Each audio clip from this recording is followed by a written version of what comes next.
Weather update. आखिर इतना क्यों बदल रहा है मौसम? आईएमडी ने बेमौसम बारिश के कारण भी बताए। पिछले कई दिनों से लगातार बारिश से तरबतर हो रही दिल्ली में मंगलवार की सुबह भी तेज हवाओं और बिजली की गड़गड़ाहट के साथ बारिश का एक और दौर आया। दिल्ली एनसीआर समेत उत्तर भारत के कई इलाकों में आज सुबह जोरदार बारिश हुई। राजधानी में ऐसे बेईमान होते मौसम की तस्वीर पिछले कुछ दिनों से रोज दिख रही है। मौसम विभाग ने अप्रैल के महीने में बारिश होने का कारण पश्चिमी विक्षोभ बताया है, लेकिन पर्यावरणविद इस बेईमान मौसम को क्लाइमेट चेंज का एक रूप मान रहे हैं। आखिर कब तक ऐसी बारिश होती रहेगी? ऐसे में सवाल तो बनता है कि आखिर मौसम को क्या हो गया है? मौसम क्यों बेईमान हो गया है? आखिर क्यों ठंड के मौसम में गर्मी और गर्मी के मौसम में बारिश हो रही है? क्योंकि इससे पहले हमने देखा बीती फरवरी के महीने में ही तेज गर्मी पड़ने लगी थी और अब अप्रैल महीने में यानी गर्मी के मौसम में रुक रुक कर बारिश हो रही है। सवाल ये भी है कि आखिर कब तक ऐसी बारिश होती रहेगी? मार्च में पश्चिमी विक्षोभ सक्रिय। इस सवाल का जवाब जानने के लिए एबीपी न्यूज ने मौसम वैज्ञानिक आर.के. जेनामनी से बात की। आर.के. जेनामनी ने बताया कि मार्च के महीने में मौसम में बहुत एक्टिविटी थी। मार्च में पश्चिमी विक्षोभ सक्रिय था जिसका उत्तर भारत और मध्य प्रदेश में असर था, लेकिन अब पश्चिमी विक्षोभ का असर कम हो रहा है। आगे जो पश्चिमी विक्षोभ आ रहा है वह सक्रिय नहीं है। आज रात तक पंजाब, हरियाणा की कुछ जगहों पर बूंदाबांदी हो सकती है। मौसम वैज्ञानिक आर.के. जेनामनी ने कहा, अगले 5 से 7 दिनों तक कोई भी सक्रिय पश्चिमी विक्षोभ नहीं है। अब धीरे धीरे तापमान बढ़ेगा। अगले 5 से 6 दिनों में दिल्ली का तापमान 36 डिग्री सेल्सियस तक चला जाएगा। अभी जो रुक रुक कर बारिश होने का सिलसिला था यह अब बंद हो जाएगा। दिल्ली समेत पूरे उत्तर भारत में अगले 7 दिनों तक कोई बारिश नहीं होगी। धीरे धीरे भयावह से भयावह स्थिति में जा रहे हैं पर्यावरणविद। मौसम विभाग के मुताबिक अब दिल्ली एनसीआर में बारिश देखने को नहीं मिलेगी, लेकिन जिस तरीके से बेमौसम बरसात दिल्ली और आसपास के इलाकों के देखने को मिली उससे पर्यावरणविद चिंतित है।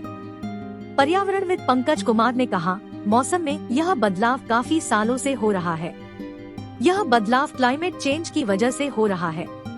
हम धीरे धीरे भयावह स्थिति में जा रहे हैं। अब भी बेमौसम हुई बारिश से किसानों की फसल बर्बाद हुई। इससे सरकार के खाद्यान्न भंडार पर काफी बुरा असर पड़ा। पंकज कुमार ने कहा कि विश्व की बड़ी बड़ी संस्थाएं जैसे यूएन की रिपोर्ट्स कहती हैं कि आने वाला वक्त बहुत भयावह होने वाला है। ग्राउंड वाटर खत्म हो जाएगा। मौसम में बदलाव की वजह से सामान्य जनजीवन, किसान सब मुश्किल में आएंगे।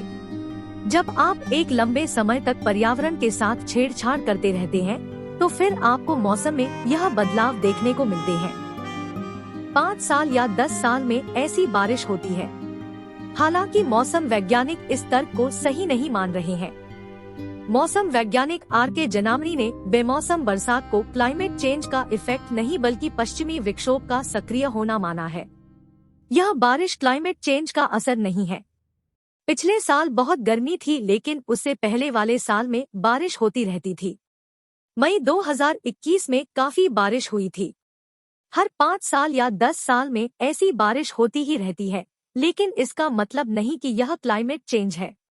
आम लोगों ने भी चिंता जताई। वहीं बेमौसम बरसात को लेकर आम लोगों ने भी चिंता जाहिर की है। कुछ लोग जरूर बरसात के बाद खुशनुमा हुए मौसम का मजा लूट रहे हैं, लेकिन वहीं कुछ लोग बेमौसम बरसात की वजह से खेतों में खड़ी गेहूं की फसल के नुकसान पर अफसोस जता रहे हैं और सरकार से मांग कर रहे हैं कि सरकार पीड़ित किसानों को मुआवजा दे। लघु प्रकाश राय नाम के शख्स ने कहा कि पूरी दुनिया में क्लाइमेट चेंज का असर देखने को मिल रहा है। अप्रैल के पहले हफ्ते में बारिश हो रही है। वेस्टर्न डिस्टरबेंस देर से आया है। कभी 15 दिन पहले बारिश हो जाती है, कभी 15 दिन बाद में बारिश हो जाती है। किसानों पर इसकी मार पड़ रही है, तो क्लाइमेट चेंज से असर दिख रहा है। लोगों की राय।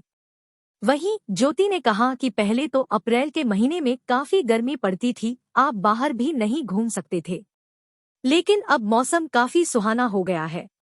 लू गर्मी सब लगती थी। आरती सिंह ने बताया, इसकी वजह से जो मौसम हमें फरवरी में रहना चाहिए वह मार्च में मिल रहा है। अप्रैल के महीने में गर्मी होनी चाहिए तो बारिश हो रही है। यह अभी तो हमारे लिए अच्छा है, लेकिन आने वाले वक्त में गर्मी ज्यादा पड़ेगी। अखिलेश ने बताया कि भारत की अर्थव्यवस्था किसानों पर निर्भर करती है और बेमौसम बरसात से उन्हीं किसानों की फसल पूरी बर्बाद हो गई तो मौसम तो भगवान के हाथ में है, लेकिन किसानों को नुकसान बहुत हो रहा है। तापमान में गिरावट बारिश होने से ठीक पहले मौसम विभाग ने बारिश के लिए येलो अलर्ट भी जारी किया था। इसके अलावा दिल्ली एनसीआर के इलाकों में तेज आंधी और ओलावृष्टि की भी संभावना जताई थी। मौसम विभाग के अलर्ट के मुताबिक बारिश के साथ ही तापमान में भी गिरावट दर्ज की गई है। फिलहाल दिल्ली का न्यूनतम तापमान 16 डिग्री सेल्सियस तो अधिकतम तापमान 31 डिग्री सेल्सियस है। बारिश की वजह से दिल्ली के कुछ इलाकों में जलजमाव की भी स्थिति बन गई। बारापूला फ्लाईओवर का एक हिस्सा जलमग्न हो गया है। गाड़ियां पानी से बचने के लिए दूसरे साइड से जाने की कोशिश करती रहीं। हालांकि मौसम विभाग के मुताबिक कल से दिल्ली एनसीआर का मौसम शुष्क रहने वाला है और तापमान में भी 2 से 4 डिग्री सेल्सियस की वृद्धि हो सकती है, यानी अधिकतम तापमान 36 डिग्री सेल्सियस तक जा सकता है।